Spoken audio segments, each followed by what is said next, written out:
Subscribe કરો education in Gujarati ચેનલને. Subscribe કરવું તદ્દન મફત છે, ફ્રી છે. આપણે એજ્યુકેશન ગુજરાતી ચેનલમાં ધોરણ 8થી માંડીને ધોરણ 5 સુધીના ગણિતની બધી માહિતી, વિજ્ઞાનની તેમજ અંગ્રેજીના પીરિયડ ગોઠવવામાં આવ્યા છે, જે તમને વિના મૂલ્યે ઇન્ટરનેટના માધ્યમથી મેળવવામાં આવે છે. તેથી સબસ્ક્રાઇબ કરી લો, જેથી તમને તમારા ઈમેલ એડ્રેસ ઉપર મેસેજ આવીએ યુટ્યુબ તરફથી કે હવે આપણો વિડીયો અપલોડ થઈ ગયો છે, જેથી તમે જોઈ શકો. એટલા માટે સબસ્ક્રાઇબ કરવાનું છું. એ તદ્દન ફ્રી છે. Thank you. આભાર વિદ્યાર્થી મિત્રો. ધોરણ 7 પાઠ બીજો, પૂર્ણાંક સંખ્યા. પૂર્ણાંક સંખ્યામાં આપણે આગળ જે સંખ્યા રેખાને શીખી ગયા કે તેમાં ઋણ પૂર્ણાંક ડાબી બાજુ, જમણી બાજુ ધન પૂર્ણાંક આવે છે, બરોબર. સંખ્યા રેખાની મદદથી સ્થાન એ બધું આપણે આગળ શીખી ગયા આગલા ધોરણમાં. આ વખતે પૂર્ણાંક સંખ્યામાં નવામાં નિરપેક્ષ મૂલ્ય શીખવાનું છે. નિરપેક્ષ મૂલ્ય એટલે કે 5નું આંકડાકીય મૂલ્ય 5 જ થાય. પોઝિટિવ છે 5 પ્લસ, તો આંકડાકીય મૂલ્ય +5 થાય. 4નું આંકડાકીય મૂલ્ય 4 થાય. પરંતુ જો -5નું આંકડાકીય મૂલ્ય, નિરપેક્ષ મૂલ્ય જો આપણે મેળવવું હોય તો માઇનસને આપણે માનાંકમાં મૂકીએ, એટલે ઊભા બે લીટામાં -5 મૂકીએ તો આંકડાકીય મૂલ્ય પણ તો 5 જ મળશે. પ્લસનું તો પ્લસ મળે જ છે, પણ માઇનસનું પણ પ્લસ મળે. એ જ રીતના -4નું આંકડાકીય મૂલ્ય 4 મળે છે, પોઝિટિવ થઈ જશે નિરપેક્ષ મૂલ્યમાં. આગળ જોઈએ. આમ કોઈ પણ પ્રકારના ચિહ્નને ધ્યાનમાં લીધા વિના સંખ્યાના આંકડાકીય મૂલ્યને સંખ્યાનું નિરપેક્ષ મૂલ્ય કહેવામાં આવે છે. કોઈ પણ ચિહ્નને ધ્યાનમાં લેવા નથી, માઇનસ હોય કે પ્લસ હોય, જવાબ હંમેશા પ્લસ જ મળશે. સંખ્યાનું નિરપેક્ષ મૂલ્ય દર્શાવવા માટે ઊભા બે આંકડા, ઊભા બે લીટા એટલે માનાંક કહેવામાં આવે છે. આને માનાંકમાં આમાં -5 મૂકો કે -7 મૂકો, ગમે મૂકો, ઓછા કે પ્લસ મૂકો, માનાંક જવાબ એને પ્લસ જ મળે છે. જોઈએ આગળ. જેમ કે 5નું નિરપેક્ષ મૂલ્ય 5 મળે છે, જેને સંકેતમાં માનાંકમાં 5 બરાબર 5, એટલે વંચાય કઈ રીતના, માનાંક 5 બરાબર 5, પછી -6 મૂક્યા, એનું નિરપેક્ષ મૂલ્ય 6 મળ્યું, જેને સંકેતમાં -6 બરાબર 6 વચાય, માનાંક -6 બરાબર 6. 0નું નિરપેક્ષ મૂલ્ય, જેને સંકેતમાં 0, માનાંક બરાબર 0, વચાય કરી માનાંકમાં 0 બરાબર 0. કોઈ પણ સંખ્યાનું નિરપેક્ષ મૂલ્ય ઋણ ન હોઈ શકે.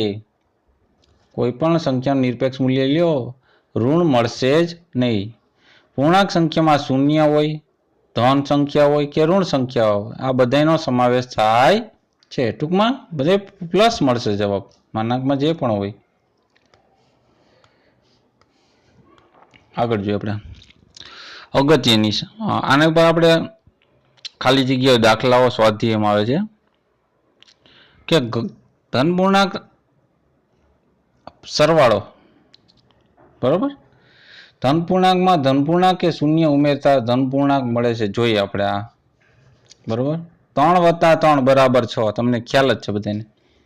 3 + 2 બરાબર 5, 3 + 1 બરાબર 4, 3 + 0 બરાબર 3. આ તમને ખ્યાલ જ છે. હવે આપણે ધન પૂર્ણાંકમાં ઋણ પૂર્ણાંક ઉમેરવાના છે. ધન ઉમેરતા શૂન્ય કે ઋણ પૂર્ણાંક મળે કઈ રીતના, આ જોઈએ આપણે. 3માં -1 ઉમેરીએ તો નિશાની કઈ રીતના બદલશે, જો આ કૌંસ ખુલશે એટલે ઓછે વત્તે ઓછા થઈ જશે, એટલે 3 - 1 બરાબર 2. અહીંયા ઓછે વત્તે ઓછા, એટલે 3માંથી 2 જાય તો 1, ઓછે વત્તે ઓછા, 3માંથી 3 જાય એટલે 0, ઓછે વત્તે ઓછા, એટલે 3માંથી -4 જાય, એટલે મોટા આંકડાની નિશાની, મોટા આંકડાની નિશાની માઇનસ છે, એટલે -1. 4માંથી 3 જાય તો કેટલા વધે, 1. 3 ઓછે વત્તે ઓછા 3 માંથી ઓછા 5 બાદ કરો. ઓછા 5 છે એ મોટા આંકડા થઈ જાય બરોબર. ઓછા 5 ની આગળ મોટા આંકડા આગળ નિશાની માઇનસની છે એટલે માઇનસની નિશાની. 5 માંથી 3 જાય એટલે ઓછા 2. રેડી?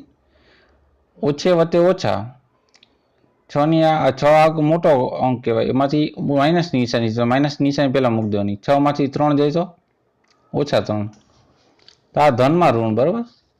હવે ઋણ પૂર્ણાંકમાં ધન પૂર્ણાંક ઉમેરતા ધન શૂન્ય ને ઋણ પૂર્ણાંક મળે છે.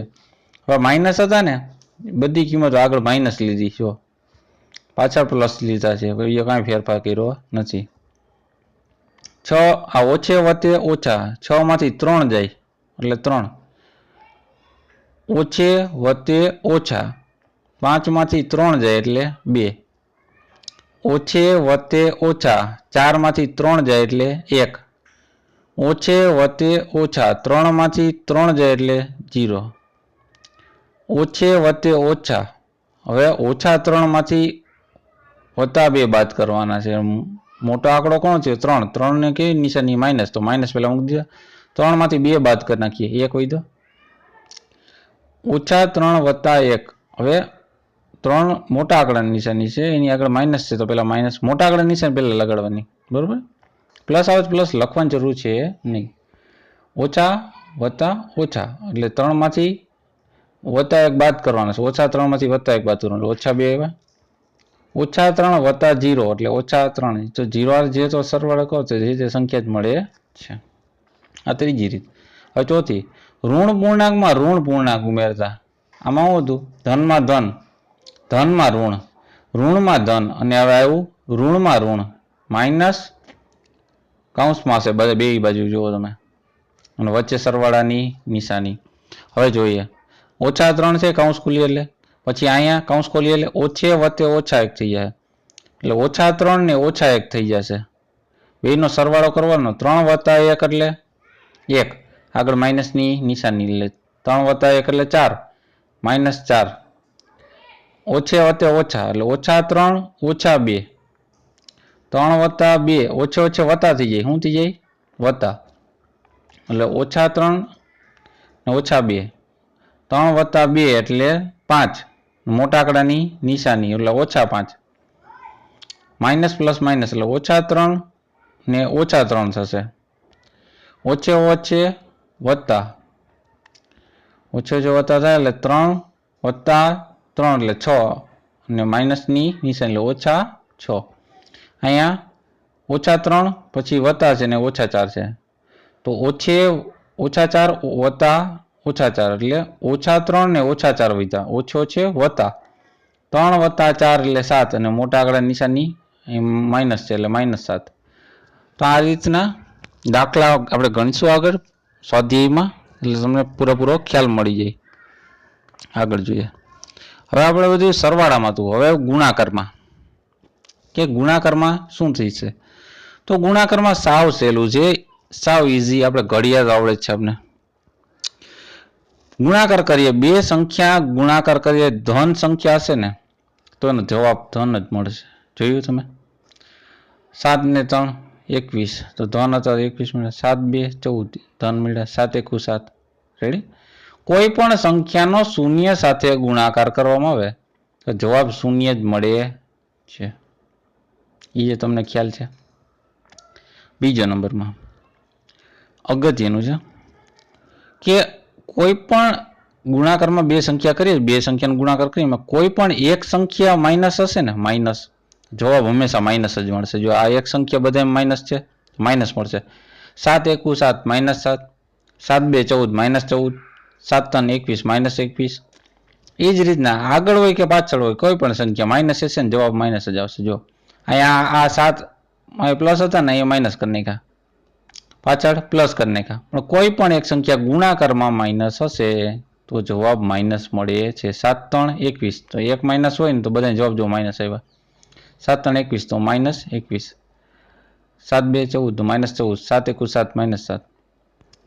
પછી અહીંયા આપણે ધનનો શૂન્યાર ગુણાકાર કર્યો માઇનસ ઋણનો શૂન્યાર ગુણાકાર કર્યો તો જવાબ તો શૂન્ય જ મળશે. પ્લસ હશે કે માઇનસ એમાં કાંઈ ફેર પડશે નહીં. હવે એના પછી નિયમ જોઈએ કે બંને માઇનસ છે. જુઓ તમે બંને સંખ્યા માઇનસ ગુણાકારમાં, જે બે સંખ્યાનો ગુણાકાર કરો બે સંખ્યા માઇનસ તો પ્લસ થઈ જાય. ક્યારે પ્લસ થાય? કાં બધી બે સંખ્યા ધન હશે કાં બે સંખ્યા માઇનસ હશે ત્યારે જવાબ પોઝિટિવ મળે છે, પ્લસ મળે છે. રેડી? તો 7 એકુ 7, 7 2 14, 7 3 21, પ્લસ મળ્યા બધા. માઇનસ ક્યારે મળશે? કોઈ પણ એક સંખ્યા માઇનસ હશે ગુણાકારમાં બે માંથી એક તો જવાબ માઇનસ મળે છે. જોયું? તો અહીં જો લખ્યું છે ઉપરના બંને કોષ્ટક ઉપરથી કહી શકાય છે કે શૂન્યનો ધન પૂર્ણાંક કે ઋણ પૂર્ણાંક સાથેનો ગુણાકાર શૂન્ય જ થાય છે ને શૂન્યનો શૂન્ય સાથે ગુણાકાર તો શૂન્ય જ થાય. આમ શૂન્યને કોઈ પણ પૂર્ણાંક સાથે ગુણવાથી જવાબ શૂન્ય જ થાય છે. તો અહીં આપણે ગુણાંક સંખ્યા થિયરીનો પીરિયડ પૂરો થાય છે. થેન્ક યુ, આભાર. સબસ્ક્રાઈબ કરવાનું ભૂલશો નહીં. જો સબસ્ક્રાઈબ કરી લીધો થેન્ક યુ, ના કર્યો વિડીયોની નીચે લિંક આવે છે સબસ્ક્રાઈબની, સબસ્ક્રાઈબ કરી લેજો. થેન્ક યુ, આભાર.